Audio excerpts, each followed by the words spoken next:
Welcome to this episode of Horrific History and Hauntings. I'm Beth. And I'm Ramy. We're your hosts, here to talk about the stories that the history books ignore. From horrific epidemics and ghostly hauntings to the catastrophes and tragic events that have sickened humanity.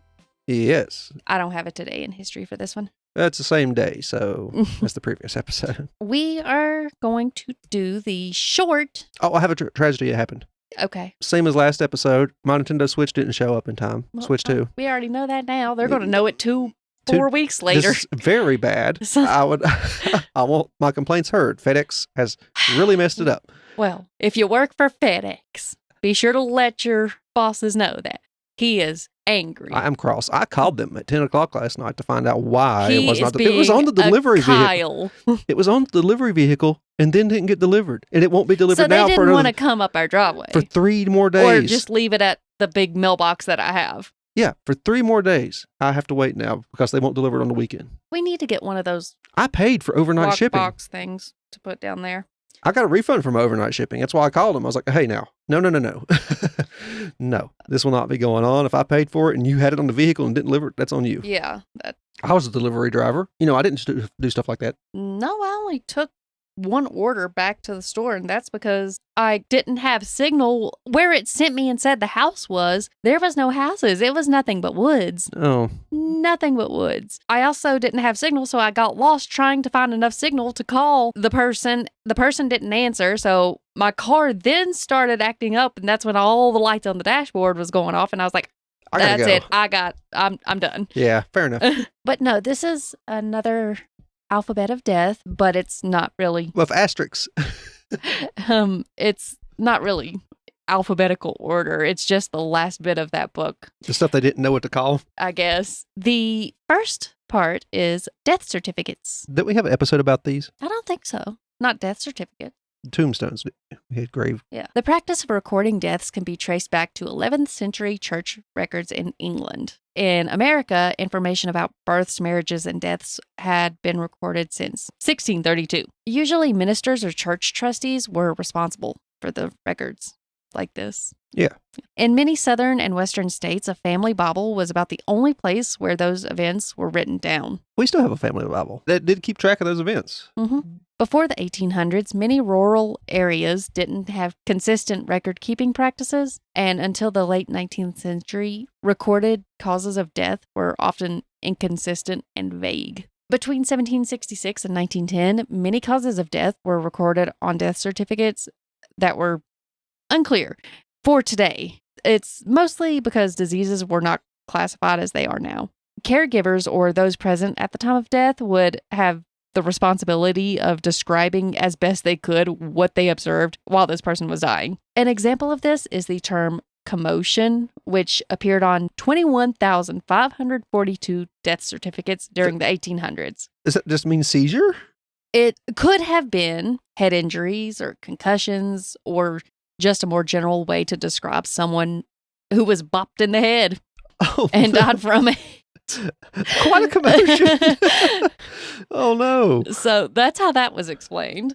During the 1800s, domestic illness appeared on 153,190 death certificates. Just any illness that you get occasionally. It was diseases that were often linked to old age is what this was. The details on these certificates, such as bedridden or hasn't been out for years, suggested that domestic illness was for deaths caused by depression, Alzheimer's, Parkinson's. Anything that would have kept you in the bed for years. Yeah. And obviously before those types of illnesses were identified or known about. A wasting disease. Mm-hmm. It may have also been used for stroke victims that were confined to their homes. By 1905, as psychiatry and other medical fields advanced, this cause of death disappeared entirely. Between 1822 and 1890, dry bellyache was recorded on 48,933 death certificates. The symptoms of dry bellyache resembled the symptoms of lead poisoning, by the way. Yeah, that would do it. Yeah. From the 1790s to the 1880s, the term ecstasy appeared on 19,388 death certificates. That's unusual. This was apparently what they described a person losing their ability to reason was. It was considered more violent and dramatic than domestic illness.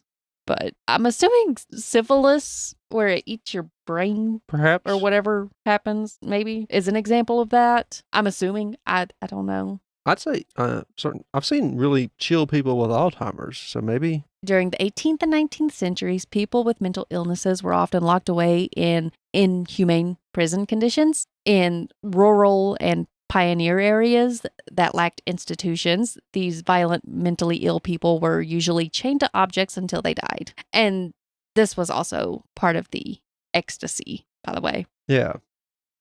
I don't know what. I mean, there's always room for kindness, but if it's your family taking care of you, I don't know what they could have really been able to do to help you more. I know it sounds awful, but what could they have done? I'm selfish. I'm going to lock y'all up somewhere away from me. I mean, you had to keep yourselves alive. If you didn't, grow food and stuff, Yeah. I'm really not sure what they could have done differently other than just let you wander off or be violent. That would have. Yeah. I know it sounds horrible. Probably. What? I feel like you could have built something besides just chaining them up to a random object until they died. Yeah. When they say chain to it, I mean, I suspect they took care of them still. They fed them. I hope. They didn't just chain them and walk off. I believe they meant they just chained them into the house on something so they couldn't wander off or cause, a trouble. Burn the house down. I mean, that's a risk when you have candles everywhere, and I'm not sure what they could have done better with the signs they had, is what I'm saying. Yeah. And it's not always easy to have somebody sit there and keep an eye on them all the time. Yeah. You got to work. You got to do something. I wouldn't do that now. Now there's facilities and medical profession that could cover this. But back then, I don't know what they could have done. It sounds horrible, but I don't know what else they could have done. Yeah. It seems that in the 1880s, some death certificates listed fascinating causes of death, such as died suddenly, nothing serious. I believe it's considered serious if it caused a death, but okay, whatever it is. Died without aid of physician, had never been fatally ill before. Only happened once. Lack of ambition. I mean, same, but lazy people. Worn out. Also same, but okay. I feel like there's more to it. My favorite, not really. Visitation of God. God just come and struck them down. I think that at this point it would be permanently moving in with God. Yeah. If that's what you believe in. Or the 10 leading causes of death in 2005 were 1. Heart disease. 2. Cancer. 3. Brain malfunctions, such as a stroke, for example. 4. Respiratory diseases or lung diseases. 5. Accidents. 6 was diabetes.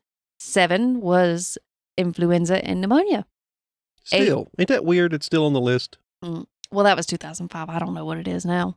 8 was Alzheimer's disease, 9 kidney-related diseases, and 10 was severe infections.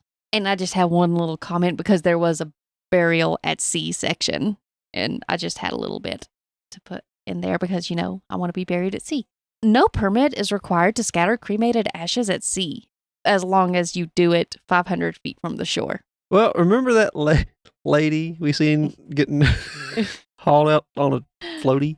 Yeah, that's why it says ashes. Yeah. So, if mixing my ashes with concrete to create a coral reef for the fishies is absolutely off limits for some reason, the least y'all can do is go dump my ashes in the ocean. Just be sure it's 500 feet from the shore. Yeah. Yeah. Get a boat. I think if we didn't cover this in an earlier episode, I'm pretty sure there's an episode of Sawbones about death certificates. We didn't do the death certificates. Okay, then there's an episode of Sawbones all about death certificates. We did, I think, tombstones, which I think there's some tombstones in this one as well. Okay, because I knew I've heard some of these before, and I was like, surely that was us, but I guess if it wasn't us, it was Sawbones.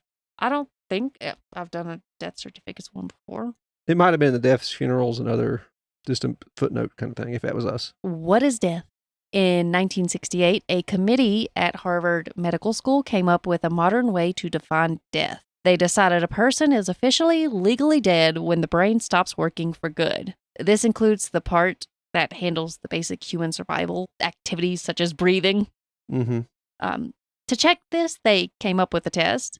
If someone had no movement, like they weren't able to breathe on their own, they had no reflexes, and their brain showed zero activity, then they were considered deceased. But they did suggest waiting 24 hours with these signs before making an official declaration of death. Oh, I mean, why not? Yeah. It's just a, Yeah.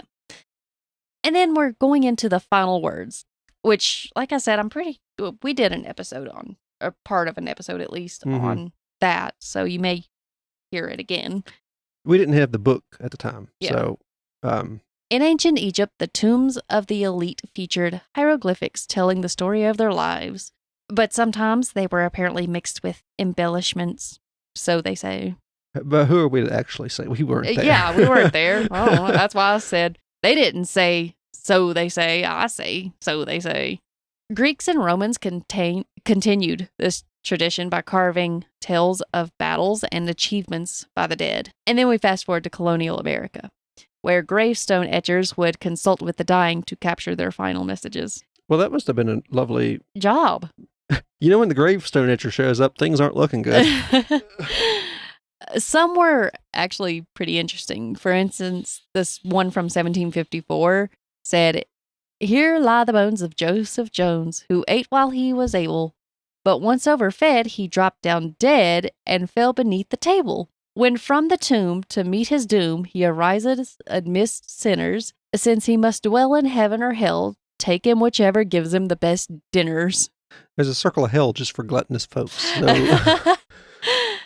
So. So, yeah. Another example is, "Here lies the body of our Anna Doan, to death by a banana. It wasn't the fruit that laid her low, but the skin of the thing that made her go." Oh no, she tripped on a banana peel. She died in 1938 in New York, and it's assumed that the death was from fall, because that's what the tombstone implied. Oh. In Albany, New York, in 1914, one tombstone said, "Harry Edsel Smith looked up the elevator shaft to see if the car was on the way down. It was." Oh no! Ew. Resident Evil. Oh. And then you have people who were holding on to grudges even after the person was dead, and they got to pick the final words on the stones. And one in particular said, "Tom Smith is dead, and here he lies. Nobody laughs and nobody cries. Where his soul's gone or how it flares, nobody knows, nobody cares." Flares or fares?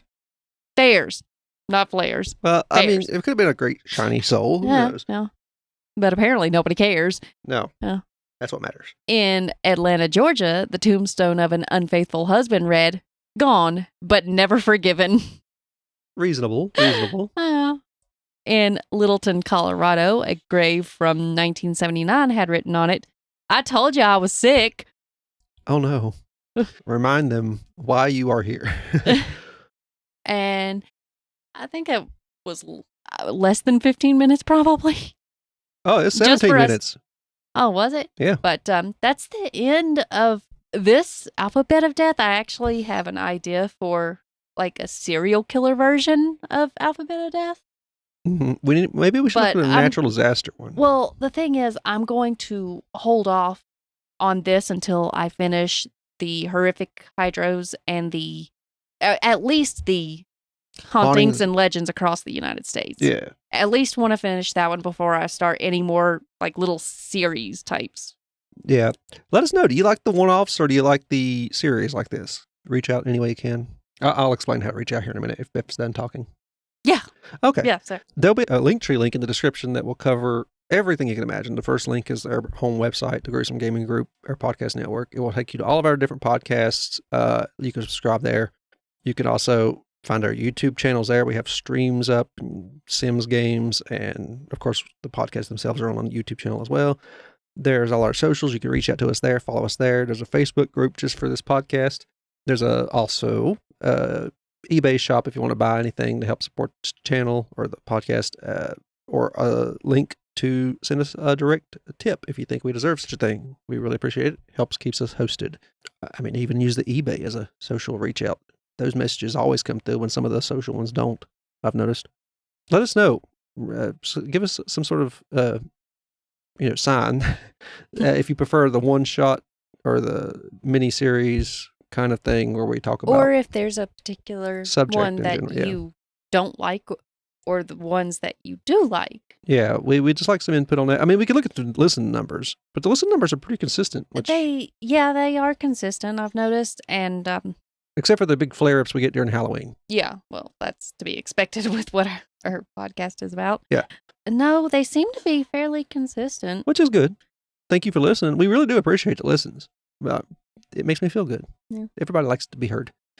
And which was really surprising, but where we went to every 2 weeks, I thought somehow they seemed to be doing pretty good still. Yeah, I thought, with that. Which it may be because of the quality. You can tell if I'm trying really, really hard and getting tired. It's in my voice. You can hear it. The second episodes on the every week thing, when you do it every week, the second episodes, you can hear the strain starting. Yeah. My voice gets more crackly as well. Living alone, or pretty much alone, we don't talk a lot. Neither one of us do we? Even when there's somebody in the house, I don't talk a lot. I just kind of, I talk to my pets more than anything. Oh, little Casper Jane, little wiener dog. All of my pets, I talk to them or myself, which I've tried not to do since you got that robot because I'm like, oh God, he's going to hear me talking to myself like a loon. I put my robot in the living room, but you stay in the living room, and I stay in a separate. Everybody stays in separate rooms here. Yeah, because I don't want the robot starting off in the bathroom or the bedroom. You can put it in the kitchen, which is open to the living room. But I'm also in the kitchen. If I ever log into the robot to see what's going on, I look at the TV, and if the TV's on or the PC's on, I'm like, okay, I can stay and linger. Yeah. And then I'll take off until Daisy chases me under something. I have to hide. I feel like it gives you the idea of being an animal. You know what it's like to be chased by a big, vicious animal, and you run and hide under something short. And then I can see how badly you clean your house.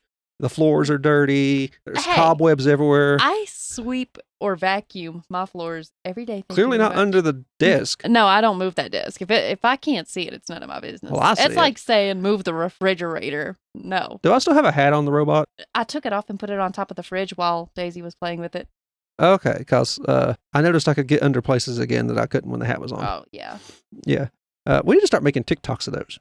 They're quite popular. Oh. Okay. If we do, well, keep an eye on the TikTok. We have a TikTok channel. 2 of them, actually. A gruesome gaming one and a horrific history one. Anyway, thank you for listening to us ramble. I've been Ramey. And I'm Beth. This has been HH&H. Bye-bye.